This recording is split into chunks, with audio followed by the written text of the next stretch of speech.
Nah guys semua, pernah nggak kalian nonton film Samson? Nah kalau kalian pernah nonton film Samson, kisah Nabi Syamun alaihi salam ini 11-12 sama kisah si Samson itu. Karena guys, Nabi Syamun ini adalah Samsonnya versi Islam, jadi sama-sama kuat, sama-sama menumpas kejahatan, ya kan?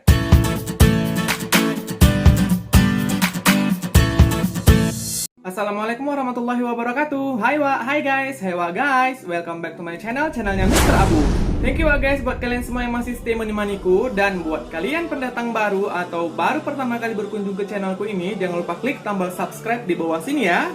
Guysku semua, sebenarnya kali ini aku ingin membahas tentang konten horor, tapi nggak jadi. Jadi ceritanya gini, pas aku lagi tidur ya kan, lagi tidur, tiba-tiba aku kepikiran, kayaknya kalau misalkan ngebahas tentang kisah Nabi selain Nabi 25 yang wajib kita ketahui juga lumayan seru, ya kan? Nah, guys, semua bagi kalian semua yang request ke aku, buatlah Mr. Abu konten horor, buatlah cerita-cerita horor. Aku buat, tenang aja, aku buat. Insya Allah akan aku buat konten horor tersebut pada videoku selanjutnya. Jadi kalian tungguin ya. Tungguin terus, pantengin terus channelku ini agar kalian tahu perkembangan-perkembangan selanjutnya. Oke, guysku semua? Guysku semua, seperti kita ketahui bersama bahwa jumlah nabi yang wajib kita ketahui itu ada 25 nabi, ya kan? Tapi guys, tahukah kalian bahwa sebenarnya jumlah nabi itu sangat banyak? Ini semua guys berdasarkan hadis yang diriwayatkan oleh Ibnu Hibban dari Abu Dzar. Pada suatu ketika guys, Abu Dzar bertanya kepada Rasulullah, "Wahai Rasulullah, ada berapakah jumlah keseluruhan para nabi?" Kemudian Rasulullah SAW menjawab, ada 124.000. Lalu guys, Abu Dzar bertanya lagi, dari keseluruhan tersebut ada berapakah jumlah rasul? Kemudian guys, Rasulullah SAW menjawab, jumlahnya banyak, ada 313 rasul. Nah inilah dia guys, referensi yang mengatakan bahwa nabi dan rasul itu jumlahnya sangat banyak. Jadi guys, pada kesempatan kali ini dari 313 rasul, kemudian 25 yang udah kita ketahui, ya kan? Nah guys, selanjutnya aku akan berusaha mencari atau menceritakan kisah-kisah nabi tersebut secara singkat.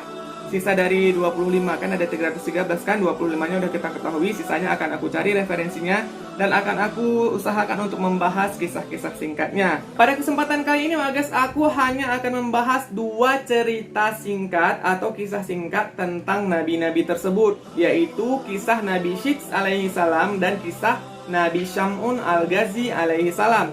Oke guys, langsung saja, ini dia kisah singkat atau cerita singkat Nabi Syits dan Nabi Syamun al-Ghazi alaihi salam versi Mr. Abu. Oke guys, yang pertama adalah kisah Nabi Syits. Nah guys, kisah Nabi Syits ini bermula ketika setelah kematiannya Habil yang dibunuh oleh Kabil, ya kan? Jadi kan anak Nabi Adam kan ada Habil dan ada Kabil kan, kemudian si Habil ini kan dibunuh oleh si Kabil.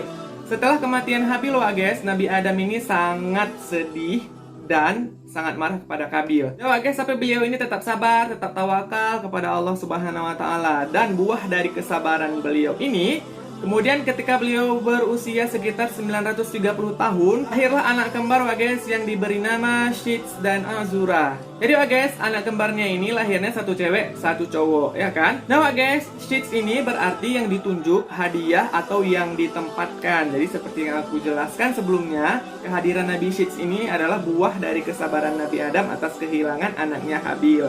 Nah guysku semua, berdasarkan referensi, Nabi Syits ini berbeda dengan anak Nabi Adam yang lain. Kenapa? Yang pertama, Nabi Syits ini dia lebih taat, lebih patuh kepada orang tuanya, cerdas, kemudian wawasannya luas, pokoknya lebih daripada anak Nabi Adam yang lain. Nah, berdasarkan hal tersebutlah kemudian Nabi Adam alaihi salam menunjuk Nabi Syits ini untuk meneruskan perjuangan beliau. Nah guysku semua, sebelum Nabi Adam alaihi salam ini wafat, beliau memberikan 5 nasihat kepada Nabi Syits. Yang pertama, jangan pernah merasa aman hidup di dunia, karena beliau saja yang hidup tenang di surga dikeluarkan daripadanya. Yang kedua, jangan mengikuti hawa nafsu istri, karena hal tersebutlah yang membuat beliau memakan buah terlarang. Yang ketiga guys, pertimbangkan semua perbuatan sebelum dilakukan agar kemudian tidak menyesal. Yang keempat, ketika hati merasa ragu, tinggalkanlah hal tersebut. Dan yang terakhir, yang kelima, bermusyawarahlah ketika ada suatu masalah.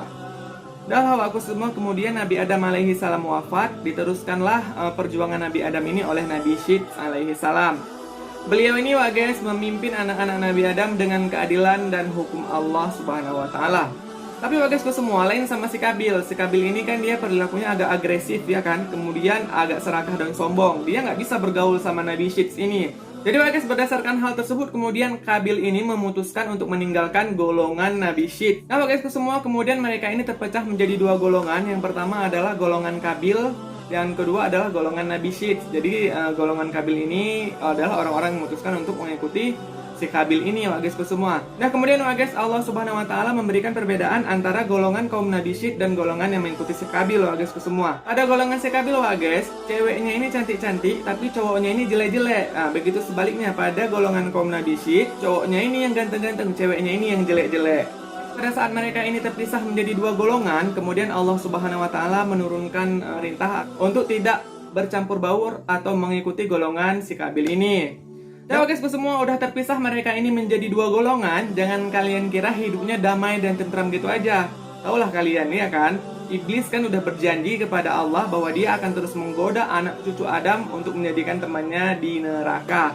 Nah pada kesempatan ini ketika mereka udah terpisah menjadi dua golongan, si iblis ini ikut ambil adil dia. Dah, pada suatu ketika berubahlah dia menjadi seorang pemuda pencari kerja. Dan itu dapatlah kerja di suatu tempat, yaitu tempat pandai besi. Dah dia kerja di situ guys, kemudian iblis ini menciptakan sebuah alat musik yaitu seruling. Nah inilah dia, seruling pertama di dunia itu, yaitu pada masa Nabi Syeds ini ya, yang dibuat oleh si iblis ini. Dah udah dibuatnya seruling, kemudian dibuatlah nada-nada atau suara-suara yang sebelumnya ini guys belum pernah sama sekali didengar oleh orang-orang pada masa tersebut.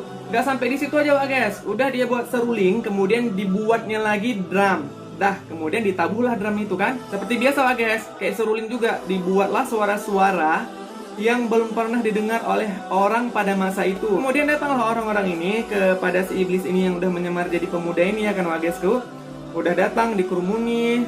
Suka orang ini dengan musik-musik ini. Sampai-sampai guys, orang-orang di sekitar itu mengatakan, pintar kali anak ini ya kan, lebih pintar daripada kita. Bisa dia buat alat-alat itu, bisa dia mengeluarkan suara-suara seperti itu. Nah guys, perlahan tapi pasti kemudian orang-orang ini yang udah mendengar dan mengerumuni si iblis ini pas dia lagi menabuh drum dan memainkan seruling, orang ini guys melupakan perintah Allah Subhanahu Wa Taala. Nah guysku semua, dikisahkan juga ketika si iblis ini memainkan seruling atau menabuh drum, tubuhnya ini guys pindah ke dalam seruling itu. Kemudian ketika orang-orang ini mengurumuni si iblis ini ketika mereka menabuh drum dan memainkan seruling atau memainkan alat musik tersebut, tiba-tiba orang-orang yang mendengarkan suara-suara musik tersebut, badan orang ini guys kemudian bereaksi terhadap musik tersebut. Dia udah menari-nari lah orang ini, pesta-pesta ya kan.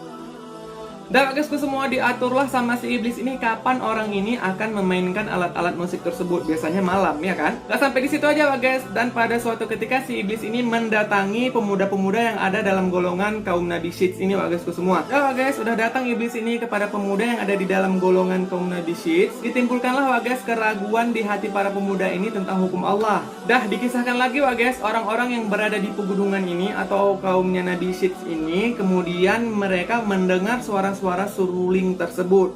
Dah lah, orang ini kan nggak pernah dengar sebelumnya suara seruling itu ya kan. Dicarilah sumbernya dari mana, ditelusuri sumber tersebut. Sampai orang ini berada di suatu tempat guys, kemudian menemukan sumber suara tersebut. Sampai di sana guys, rupanya mereka ini berjumpa dengan wanita-wanita cantik yang berasal dari golongan si Kabil. Dah lah tuh guys, kemudian orang ini saling terpikat, saling cari perhatian, kemudian berpesta, dan hal yang paling mengerikan pun terjadi guys semua, yaitu zina. Nah guysku semua, berdasarkan referensi yang aku peroleh, disinilah pertama kali perzinahan itu terjadi. Dah guysku semua, udah terjadi, kemudian mereka ini balik ke golongannya masing-masing. Yang pemuda ini balik ke golongan kaum Nabi Syeds, yang cewek-cewek balik ke golongan si Kabil. Saling menceritakan orang ini guys, yang pemuda ini menceritakan kepada pemuda yang lainnya. Jadi diceritakanlah guysku semua, diceritakanlah kayak gini. Kalau kalian di sana apa yang aku jumpa, dibilang ya kan. Di sana aku jumpa cewek-cewek cantik, ada musik, kok enak, kok seru, nggak pernah aku mengalami hal ini sebelumnya, dibilang kayak gitu ya kan. Kemudian cewek-cewek cantik itu cerita juga sama cewek-ceweknya, tahu kalian apa yang kami jumpa di sana? Ada cowok-cowok cakep, cowok-cowok tampan, ada musik enak. Oh pesta lah kami ya kan.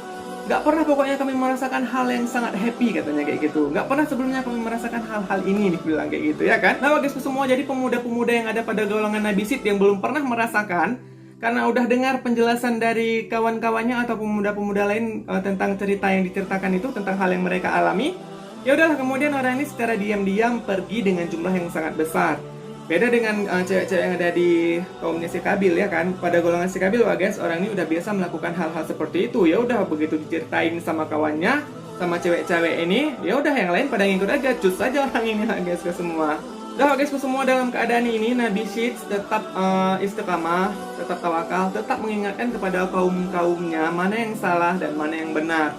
Ya seperti biasa ya kan, setiap orang mendakwah pasti ada yang mendengarkan, ada juga yang tidak mendengarkan. Gak sampai di situ aja bagusku semua.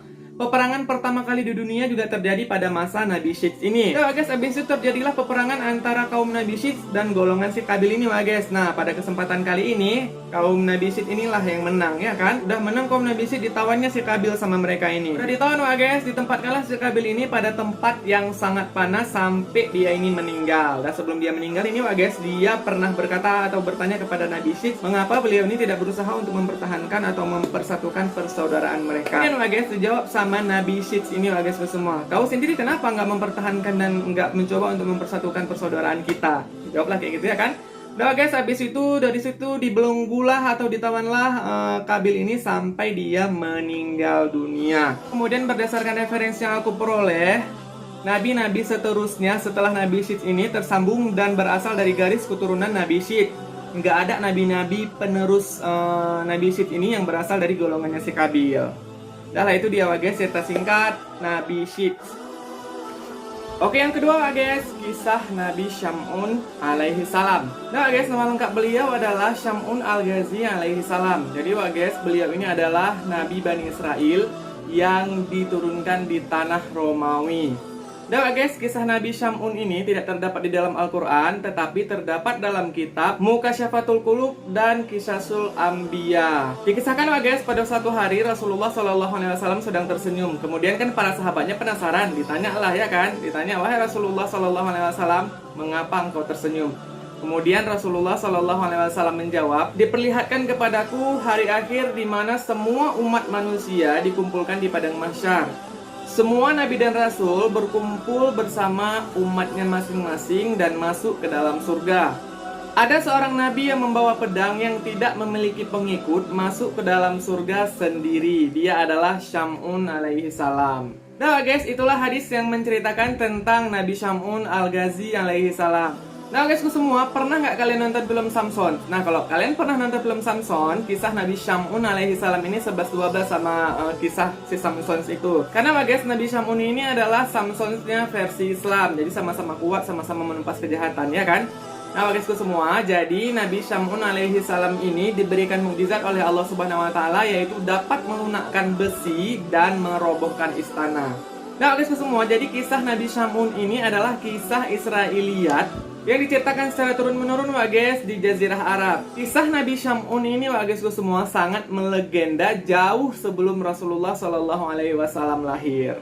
Dikisahkan guysku semua, Nabi Syam'un alaihi salam ini menumpas kejahatan, memberantas ketidakadilan. Pokoknya beliau ini berperang melawan orang-orang yang menentang ajaran Allah Subhanahu wa taala. Karena beliau ini kuat guysku semua, nggak ada yang sanggup ngalahin beliau ini. Pokoknya guysku semua, Nabi Syam'un alaihi salam ini tidak terkalahkan. Nah, akibatnya guysku semua, Raja Israel pada masa itu kehabisan akal dia ya kan. Nggak tahu dia harus ngapain lagi supaya bisa ngalahin Nabi Syam'un ini. Kemudian guys, diberilah nasihat sama penasehat kerajaan ya kan, dibilang buat aja sayembara, siapa yang bisa mengalahkan Nabi Syam'un dikasih harta yang melimpah. Nah guysku semua, kemudian berdasarkan nasihat yang diterima dari penasehat kerajaan tersebut, dibuatlah sayembara sama si Raja Israel ini ya kan.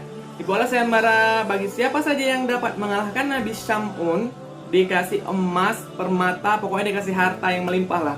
Dah guys semua, kemudian sayembara ini terdengar sampai ke telinga istri Nabi Syam'un al-Ghazi alaihi salam. Tertarik dia, terpedaya ya kan, terpikat sama iming-iming Raja Israel tersebut. Dah guys semua, karena istrinya ini udah terpedaya, dicari tahulah sama dia, dibujuklah Nabi Syam'un sama istrinya ini untuk menceritakan di mana letak kelemahannya. Nah guys semua, karena Nabi Syam'un ini sangat cinta kepada istrinya, sangat sayang kepada istrinya, jadi beliau ini nggak terpikirkan kalau seandainya istrinya ini udah terpedaya dan mencari tahu kelemahan beliau ini untuk menyerahkan beliau ini kepada sang raja, ya kan? Dah diceritakanlah bagasku semua sama Nabi Syamun alaihi salam ini kepada istrinya, dibilang kalau misalkan kau ingin melihat aku tak berdaya, potonglah rambutku dan ikatlah aku dengan potongan rambut tersebut. Dah taulah si istrinya ini kelemahan Nabi Syamun kan. Jadi pas suatu malam beraksilah si istrinya bagasku semua. Dipotonglah rambut Nabi Syamun al-Ghazi alaihi salam ini bagasku semua. Kemudian diikatlah beliau, ya kan. 3 kali istrinya, nggak ada otaknya. Masa cuma gara-gara harta bagasku semua, suaminya sendiri ini dikorbankan sama dia. Dah guys, semua udah diikatlah Nabi Syamun ini pakai potongan rambutnya dia. Kemudian beliau ini dibawa oleh sang istri ke istana raja. Dikasihlah sama si raja nih,